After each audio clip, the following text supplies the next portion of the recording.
السلام علیکم ناظرین کرام، نئی ویڈیو میں آپ کو خوش آمدید کہتے ہیں۔ الیکشن سے 10 دن پہلے بھرپور لیول پلینگ فیلڈ دی جا رہی ہے۔ پی ٹی آئی کی دھڑا دھڑ گرفتاریاں شروع ہو چکی ہیں کیونکہ پورا ملک سڑکوں پر نکل آیا ہے۔ ایک نہیں، دو نہیں، 3 شہروں میں نہیں، عمران خان کے چاہنے والے پورے ملک میں لاکھوں کی تعداد میں نکل آئے، اور اس سے زیادہ تعداد عمران خان کے امیدواروں کو ووٹ دینے کے لیے 8 فروری کو نکلنے کو تیار ہے۔ لندن پلان بڑھ چکا ہے، لندن والے بابو کا پروگرام بڑھ چکا ہے۔ اس وقت پولیس جو ہے وہ خوف کے مارے بھاگ گئی ہے۔ بہت ساری جگہوں پر گرفتاریاں بھی ہوئی ہیں، لیکن بہت ساری جگہوں پر عوام نے خوف کا بت توڑتے ہوئے بڑی تعداد میں نکل کر فیصلہ سازوں کو اپنا فیصلہ 8 فروری سے پہلے ہی سنا دیا ہے۔ اس وقت بدماشیہ شدید گھبرائی ہوئی ہے۔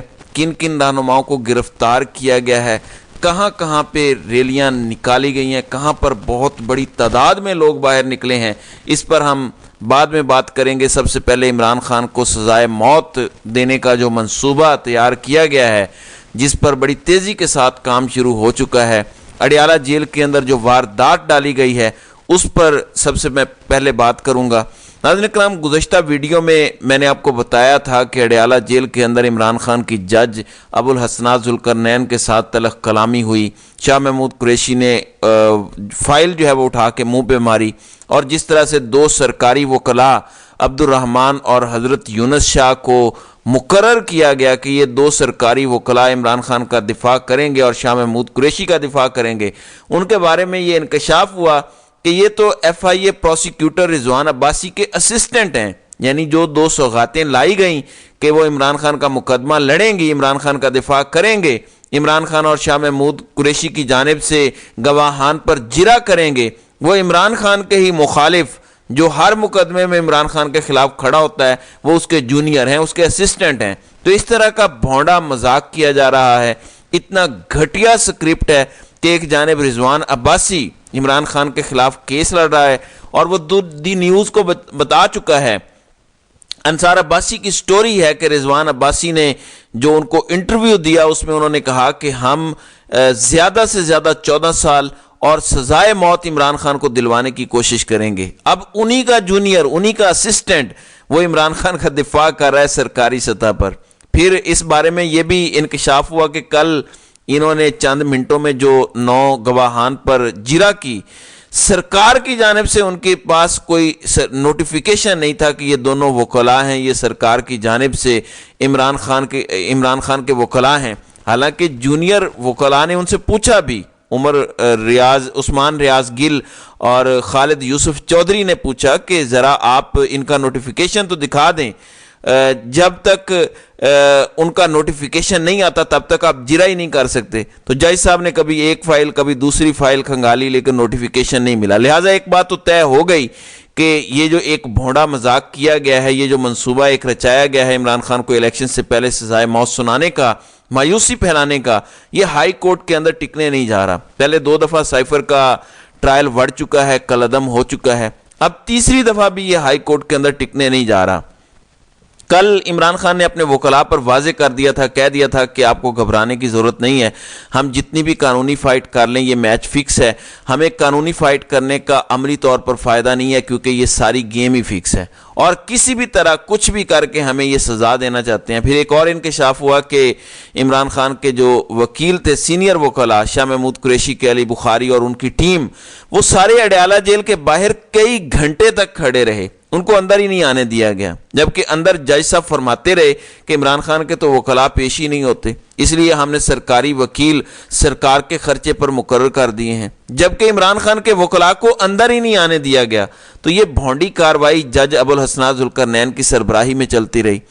پھر عمران ریاض سینئر صحافی ایک دعویٰ کرتے ہیں، وہ کہتے ہیں کہ عمران خان کو سزا سنائی تو جا سکتی ہے مگر دی نہیں جا سکتی، عوام کا مکمل فوکس صرف 8 فروری کو ووٹ ڈالنے پر ہونا چاہیے، یعنی آپ اپنا فوکس 8 فروری پر رکھیں۔ یہ 8 فروری سے پہلے مایوسی پھیلانا چاہتے ہیں، لوگوں کو مایوس کرنا چاہتے ہیں۔ پھر پاکستان کے نامور دانشور، پاکستان کے نامور رائٹر انور مقصود، انہوں نے قوم کو ایک پیغام دیا۔ انور مقصود کہتے ہیں کہ چاہے موسم کیسا بھی ہو، چاہے جو بھی حالات ہوں، آپ کو گھر سے نکل کر ووٹ ڈالنا ہے۔ الیکشن عوام کے ہوتے ہیں، اپنی حکومت کو لائیں۔ میں زندہ صرف 8 فروری کے لیے ہوں کہ یہ الیکشن دیکھ کر جاؤں، یعنی وہ کہہ رہے ہیں کہ میں صرف 8 فروری کے دن کے لیے زندہ ہوں کہ میں الیکشن دیکھ کر مروں۔ عوام گھروں میں مت بیٹھیں، کسی سے نہ ڈریں، جیسے بھی حالات ہوں، جیسا بھی موسم ہو، آپ انتخابی نشان یاد رکھیں۔ آپ نے اپنے ملک کی یہ جنگ خود لڑنی ہے، کوئی اسٹیبلشمنٹ یا کسی اسٹیبلشمنٹ کا باپ بھی آپ کو شکست نہیں دے سکتا۔ آپ کروڑوں میں ہیں، وہ ہزاروں میں ہیں، آپ کروڑوں میں ہیں، وہ چند ہیں، لہٰذا اگر آپ نے اتحاد کر لیا، آپ کھڑے ہو گئے، تو پھر آپ نے وہ بات سنی ہوگی کہ چڑیاں بھی جب متحد ہو جائیں تو وہ شیر کی کھال نوچ لیتی ہیں۔ تو یہ ایک طرف صورتحال ہے۔ دوسری طرف آج اتوار کا دن ہے، پی ٹی آئی نے کال دی ہوئی ہے کہ پورا ملک نکلے۔ پی ٹی آئی نے ایک مانیٹرنگ کمیٹی بھی بنائی کہ کون سا رہنما نکلتا ہے، کون سا نہیں نکلتا۔ لوگ بہت بڑی تعداد میں نکلے ہیں، اور اس سے پہلے ہی جو ہے وہ طاقتور جو ہیں وہ گھبرائے ہوئے ہیں۔ اب یہ ساری کی ساری بدماشیاں جو ہے وہ اپنے اوچھے ہتھ کنڈوں پر آ گئی ہے، کیونکہ کل جو پنڈی کے اندر ہوا، پنڈی میں حنیف عباسی کے حلقے لیاقت باغ میں جو جلسہ تھا، وہاں پہ 2000 کرسیاں لگائی گئیں، وہ کرسیاں بھی نہیں بھریں۔ شہباز شریف نے خالی کرسیوں سے خطاب کیا۔ سینئر صحافی نون لیگ کی بیٹ کرتے ہیں طارق عزیز، انہوں نے یہ دعویٰ کیا کہ شہباز شریف سخت ناراض ہوئے، انہوں نے بے عزتی کی حنیف عباسی اور دیگر کی، اور انہوں نے رپورٹ طلب کر لی کہ یہ کیا ہو گیا، آپ نے مجھے اتنا رسوا کر دیا کہ خالی کرسیوں سے آپ نے میرا خطاب کروایا۔ تو یہ نوبت آ چکی ہے، اس لیے یہ اتنا ڈرے ہوئے ہیں، سہمے ہوئے ہیں۔ پھر حماد اظہر کے والد میاں اظہر، سینئر سیاستدان، سابق گورنر پنجاب، ان کو خبر آ رہی ہے کہ گرفتار کیا گیا ہے۔ وزیر آباد سے پی ٹی آئی کے رہنما کو گرفتار کیا گیا۔ اسی طرح بھامڑا کوٹ مومن میں بھی پی ٹی آئی رہنماؤں پر چھاپے مارے گئے ہیں۔ اس دوران ایک شخص کی وفات کا بھی پتہ چل رہا ہے، یہ بھامڑا کا علاقہ ہے۔ اسی طرح راولپنڈی میں پی ٹی آئی کے رہنما راجہ راشد حفیظ کے دفتر پر چھاپا مارا گیا ہے۔ راشد حفیظ کے چچا سمیت تحریک انصاف کے 20 کارکنان گرفتار کیے گئے، یعنی پورے ملک کے اندر اس وقت ایک گرفتاریوں کا سلسلہ شروع ہو چکا ہے۔ حماد اظہر نے بھی قوم کو ایک پیغام دیا ہے کہ مختلف شہروں سے چھاپوں اور گرفتاریوں کی اطلاعات آ رہی ہیں۔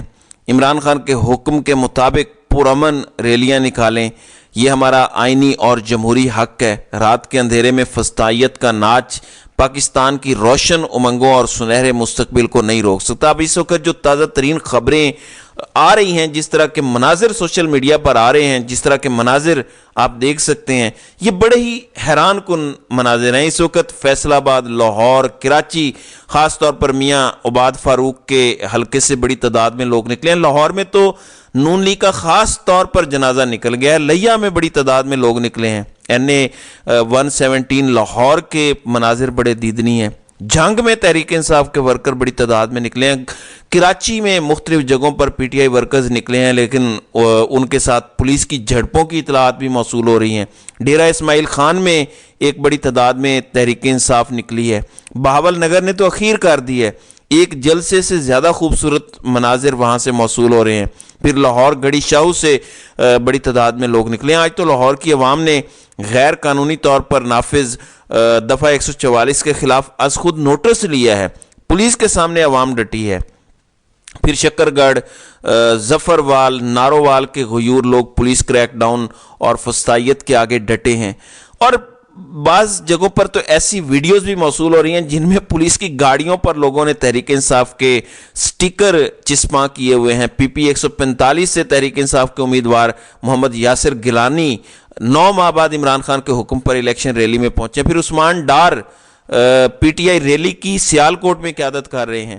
تو یہ اس وقت مناظر ہیں، پورا ملک اس وقت پی ٹی آئی کی آواز بن چکا ہے، اور اس وقت جو ہے وہ جو لندن والے بابو ہیں ان کا پلان جو ہے، لندن پلان، وہ ایک طرف بڑھ گیا ہے۔